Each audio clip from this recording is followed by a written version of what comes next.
Just a little info about me. I am 26, female, kind of a tomboy. I grew up climbing trees and playing in the dirt. I have never touched a Barbie in my life.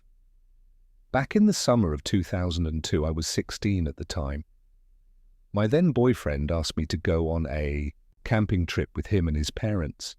Me being the tomboy that I was, I graciously accepted. His parents planned a weekend full of rafting, boating, swimming, and the works. I was in paradise.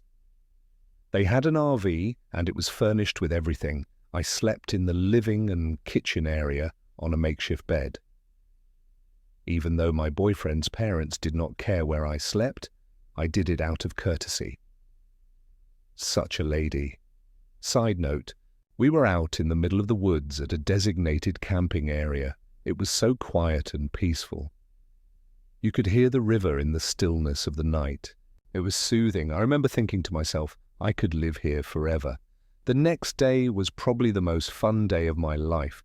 We all went kaying, which I have to say was awesome. We swam, and then my boyfriend's dad cooked out.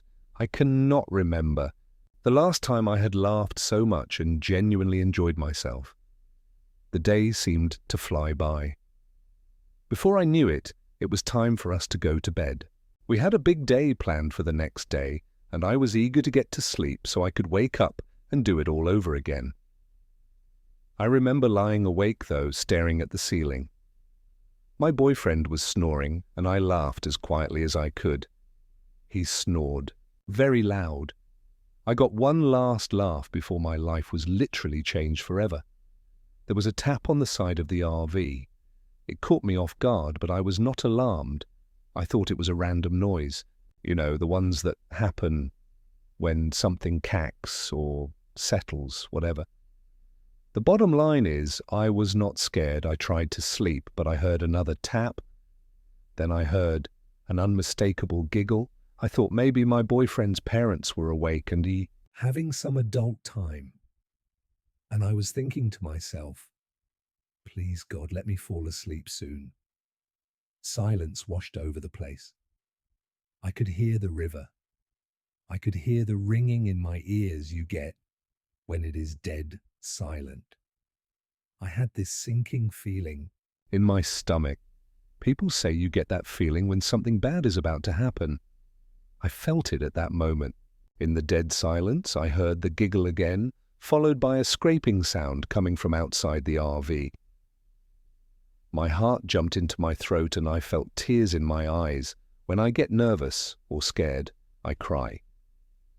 Someone was outside the RV, but I was literally scared stiff. I could not move a muscle, and the scraping sound continued. I whispered for my boyfriend, but he kept snoring. I was lying about 5 ft away from the main door. There were 2 doors at the front of the RV and 1 emergency door at the back. I kept watching the little square hole in the door, hoping no one would come through. More silence. My heart was racing. I was afraid I was going to have a heart attack.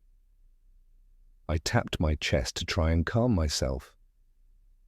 As I watched the square hole in the door, I saw a small, delicate-looking hand almost appear from the darkness. I almost shrieked out loud. The hand was definitely a girl's. I could see the fake press on nails, the kind you could get at any Walmart. But that still did not stop me from almost losing it.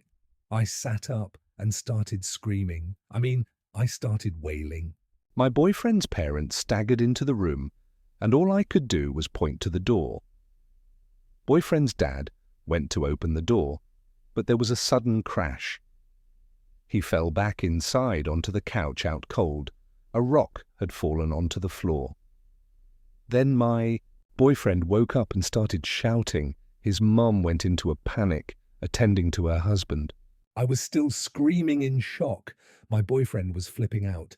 Eventually I stopped screaming. When I stopped screaming, I heard hysterical laughter from outside, followed by heavy footsteps on top of the RV. "We're on the roof. We're on the roof." I heard a high-pitched, nasally voice tease from outside. None of us had cell phones. It was 2002 and we were just starting to get into the cell phone craze, but somehow we had all abstained. The RV rocked with someone jumping up and down. Then there was a crash as someone rammed against the doorframe. The girl outside was laughing and screaming. She was mocking me. The dad managed to sober up, grabbed a gun from one of the cupboards, opened the door, and fired into the darkness. The prancing on the roof stopped immediately. The shrieking outside stopped as well. Everything went silent. I turned to look at my boyfriend. There was a window behind him and I saw the face, a hood drawn over the head. I knew it was a man because I could make out the outline of a beard, but that was all. The man raised a gloved hand and waved at me. I pulled my boyfriend away from the window and started screaming. The dad ran inside, asking what was wrong. I looked back at the window, but the man was gone. We drove out of the campsite that night with a broken window.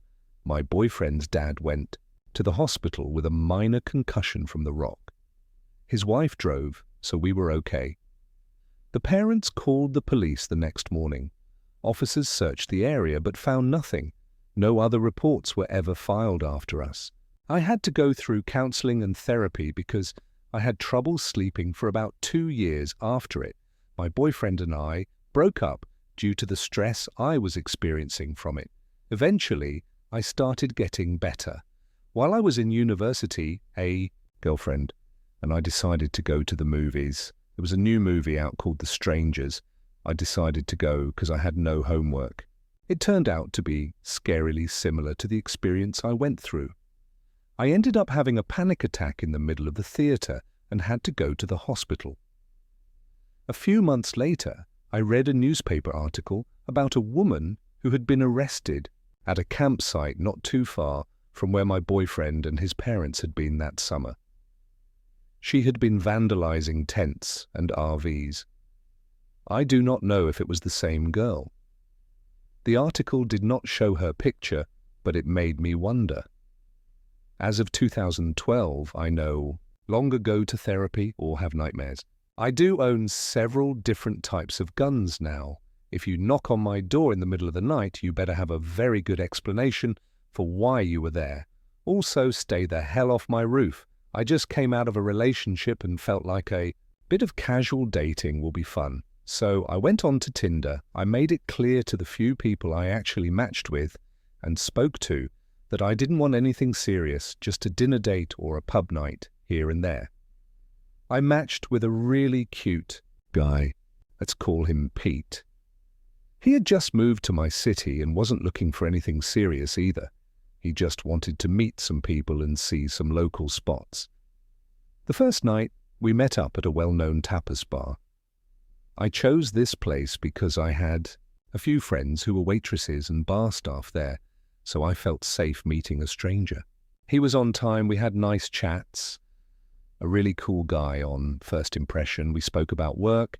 He said he was a software developer, just starting his freelancing career.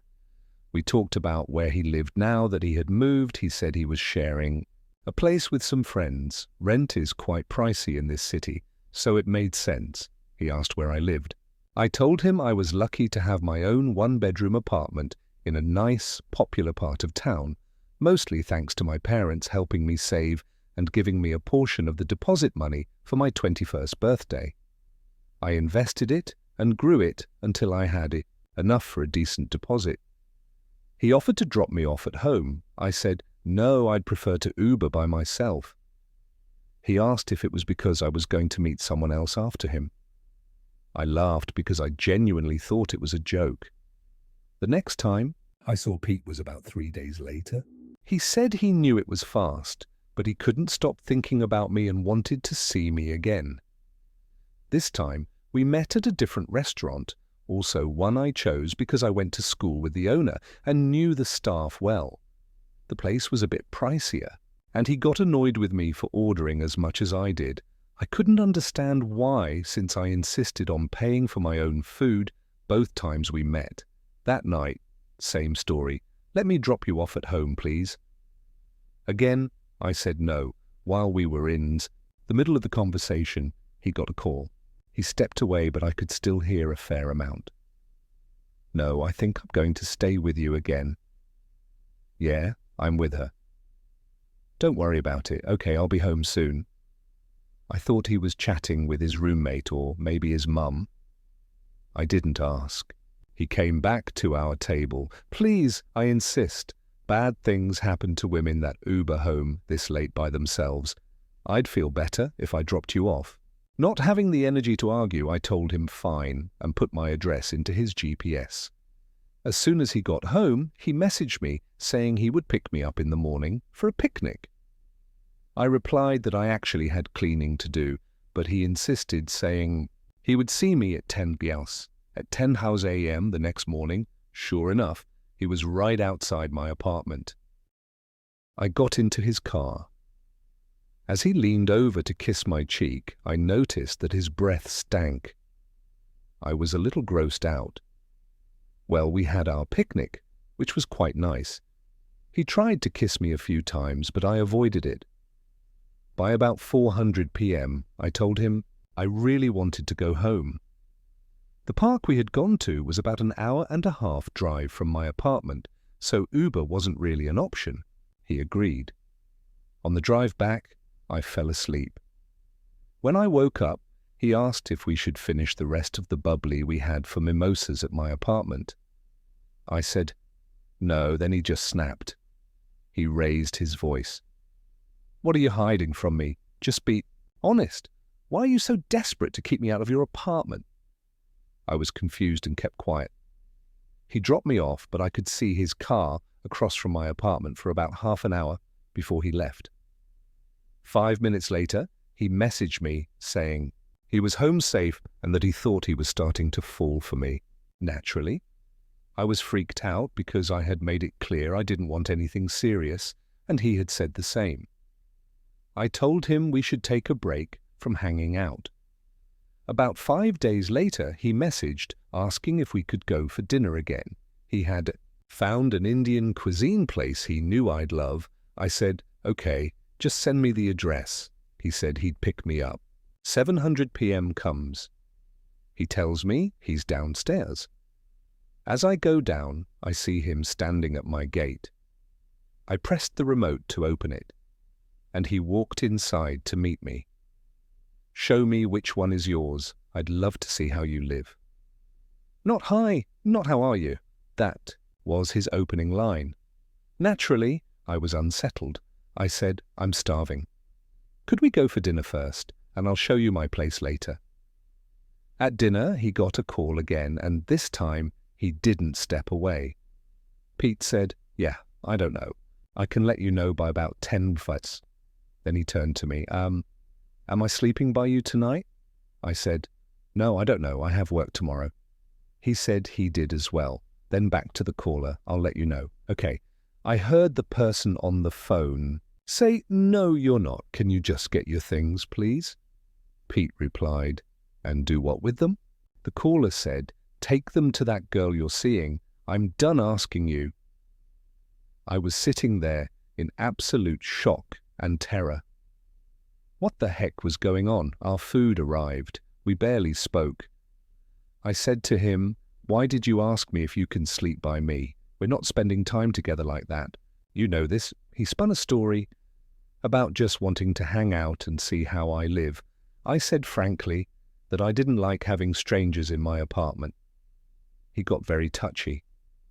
When the bill arrived, I paid for myself. I said I'd Uber home. He said, what's the use? I already know where you live. Let me drop you off. By now, I had already decided this would be the last time I saw him. I got into his car and reached for my jumper, which I had thrown in the back when he picked me up. I noticed a bag in the back seat full of clothes, toiletries, and a pillow. I didn't think much of it. My sister always has random stuff in her car. On the way home, he was dead quiet. Suddenly, he said, do you know how selfish you are? I've had no issue driving you around, but you don't want me to sleep by you. I said I had no issue Ubering, and if he was concerned, I had no issue paying and what the Ubers would cost. I was over it and not playing nice anymore. His phone rang again. The caller said, "Your stuff is at the security room at the gate, Pete. Stay with your girlfriend or stay with your mum. You're screwed for taking advantage of everyone like this," Pete snapped back.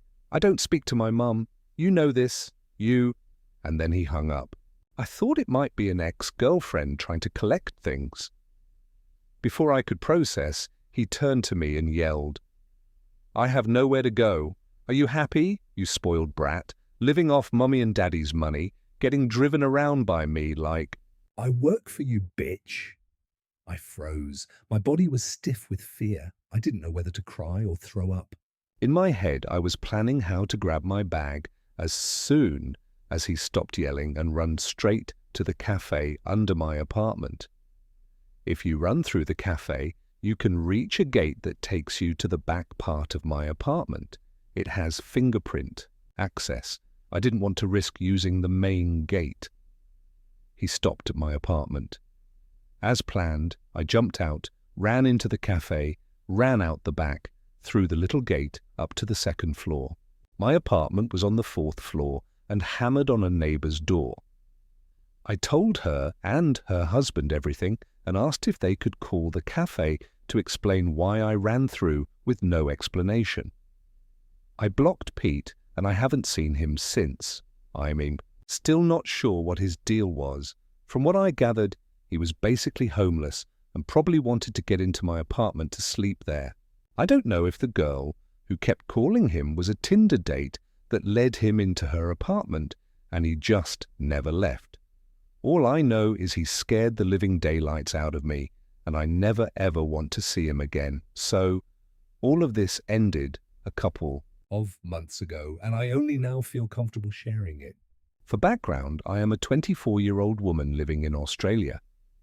I work at an establishment that caters to an adult audience. One night, as my shift was coming to a close, one of the patrons asked to buy me a drink. I accepted because it was company policy. I talked him up to a couple of expensive drinks for the two of us, had a quick conversation, and then made my excuses about my shift being over, but told him he should come back to see me soon. I felt his gaze undressing me in his mind as he licked the splash of his drink from his upper lip. He stood up and with this creepy grin asked to walk me to my car. I am no idiot.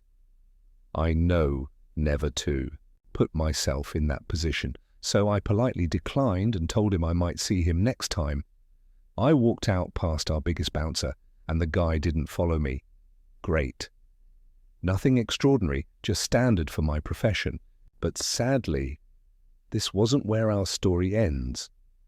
Oh no, for this creep, it was only just the beginning.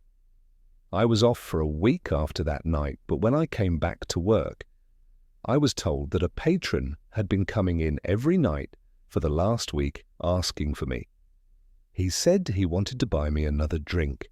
Naively, I thought, oh, great. A bigger paycheck this week and got ready for my shift. The night rolled on, and who should walk in but our man of the hour? He asked for me right away. So I sauntered over, and he bought me a drink. The whole time I sat there with him, he just had this creepy grin on his face. Not a sexual undressing creep grin. That's normal. No, this was the kind of grin where he knows something you don't, and he is very pleased with himself about it. We talked, and I got him ordering drinks and tried to upsell him where I could. About half an hour went by, and I made my excuses to leave so I could try to spread the tips around. But this guy wasn't having it. He wouldn't let me leave, and the more I insisted, the angrier he got. By the time I gave a look to one of the bouncers, he was practically hissing at me. The bouncer promptly came over and diffused the situation, giving me an opportunity to walk away. Crisis averted. Wrong. The bouncer didn't throw him out, he just gave me a buffer. So this guy started following me around the place and even attempted to walk into an employee-only area, which is when another bouncer finally noticed and kicked him out. I finished my shift and walked over to my car. There he was, I kid you not, sitting on the bonnet of my car. How he knew it was my car, I will never know. He wanted me to give him a ride and started telling me how sexy I looked. He was spewing greasy slimeball creep lines and I was not interested. I tried to give him a hint and politely declined, but again he turned me in and grabbed my arm, insisting I give him a ride. I told him to back off and jam my key into his shoulder as hard as I could. He let go and I pushed him with all my might so he fell down. I jumped in my car, locked the door, and shoved the key into the ignition. He got back up and started banging on the window angrily. I mean hard. I thought his hands, or my window, might break. I gunned the accelerator and got out of there. 5 minutes. Down the road, once I was sure I wasn't being followed, I pulled over and called back to work. I told them what had happened and warned them that the other girls needed to be careful leaving that night. As I hung up, I broke into tears. This wasn't my first rodeo. I've been grabbed before and I will probably experience it again, but you never get used to it. I eventually composed myself, got back on the road, and headed home. I cried myself to sleep. The next morning, word had gotten around, and the owner called to make sure I was okay. I assured him I was, but he insisted I take some time off in case this creep came back. He wanted to put some distance between us, which made sense. A week went by, then 2. He was coming in every night asking about me and being told I had quit and no longer worked there. A lie to stop him from coming in. But he just kept coming in and asking. Clearly, he didn't buy it. And then suddenly, 2 weeks in, he stopped. Great. I really needed the money at this point, so I was happy to go back to work the following week.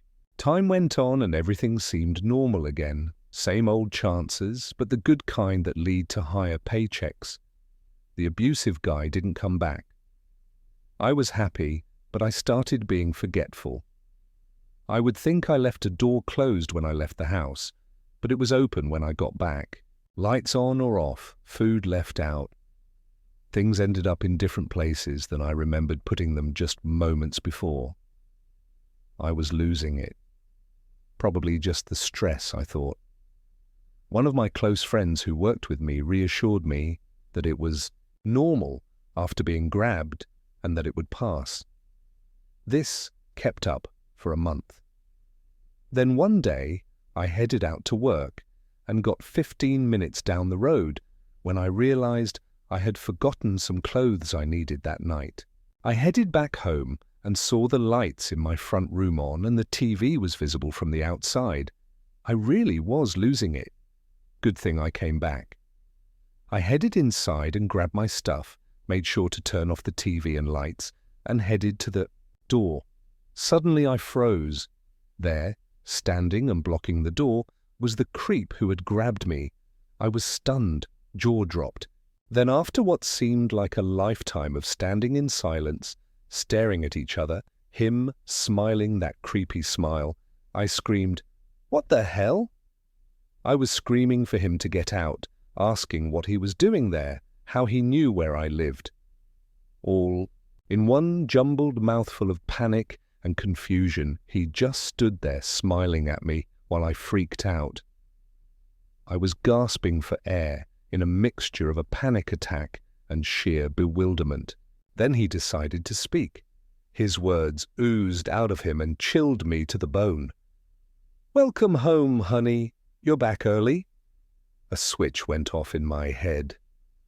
I threw everything I had at him and sprinted to the back door. I was out of there. I ran faster than I ever had in my life, screaming bloody murder. No one helped.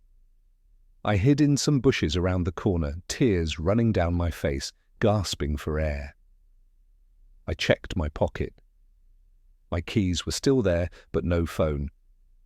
I had thrown it at him along But with everything else, I sneaked back to my house, jumped in my car, and got the heck out. I headed to work, told them what had happened, and called the cops.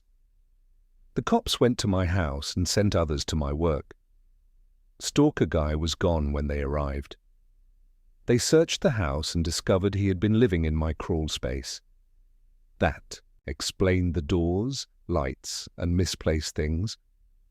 I packed up whatever I could fit in my car while the cops were still there and drove off. I haven't been back since. I moved states and knew everything. Creepy stalker guy, let's not ever meet. Again, edit, quick update. I took my car in to get checked by a mechanic, as some commenters suggested. Nothing was found. I have been in touch with the police, and they report that while they have his photo from security footage, they haven't been able to track him down yet. That means he's still out there somewhere, and I still have no idea how he tracked me. I probably won't update again, but I just wanted to thank everyone for their support. It means a lot. This happened around 1971 or 1972 when my mother was about 14 or 15 years old. The incident occurred in a heavily wooded area near Montevallo, Alabama, not far from Birmingham. My mother is the oldest of 5 children. She has 3 sisters and a brother, who is the baby of the family. One weekend in the cooler months of fall, my grandfather decided to take the whole family, my grandmother, my mother, and all my aunts and uncles, 7 people total, into the woods for target practice with a rifle. My mother grew up quite poor, and they didn't always live in the best neighborhoods. My grandfather wanted to teach the kids how to defend themselves with a rifle if need be. It was later in the fall, so the trees were bare, and there were lots of leaves on the ground. The wooded area was just off a dirt road, a fairly rural spot. As they were setting up, my grandfather became startled. He heard the roar of a car engine deep in the woods. My mother remembers the car as a blue Ford Galaxy. Even though my grandfather had a gun, he completely freaked out. He told my grandmother and the kids to hide under a pile of leaves in the woods. He hid with them. The man in the driver's seat got out, dragged a woman's body from the car, and just dumped her there in the woods. Then he drove away. Once my grandfather was sure the man had gone, everyone came out of hiding. The woman sat up and stared them straight in the face. My grandfather asked if she needed help. She said no, she would be fine. She didn't seem injured, and she obviously didn't want help. She hadn't put up a fight when the man dragged her from the car. My grandfather assumed she must have known him. He cut the shooting lesson short and decided to rush the kids home to safety. On the trail back to the dirt road, they passed the man in the blue Ford Galaxy driving out of the woods. My mother noticed a huge machete lying across the front seats. My grandfather made sure the man could see that he was carrying a rifle. Everyone was careful not to give away what they had just seen. The man started up small talk. He asked my grandfather how he was doing and what they were doing out in the woods. My grandfather explained that he had taken his family out for target practice with the rifle. The man told him to have a nice day and continued driving. And the next day, my grandfather went back to that spot in the woods. There was no body, but he did find the woman's wig, her purse, some Kleenex, and a pair of eyeglasses. He collected the items and took them home. According to my grandfather, that area of the woods was known for having shallow graves and being a dumping site for bodies. My mother became hysterical when he walked in the door, carrying the items. She started screaming, "He killed that lady! He killed that lady!" My grandfather took the items to the police station, but my mother doesn't think anything ever came Of it. She never heard anything else about it. Well, she did hear one other thing. Early the next morning, my grandmother called my mother just before the kids left for school. She said not to take the bus that day. She would come home and drive. them to school instead. When my mother asked why, her grandmother said, "Because that car is waiting for you at the bus stop."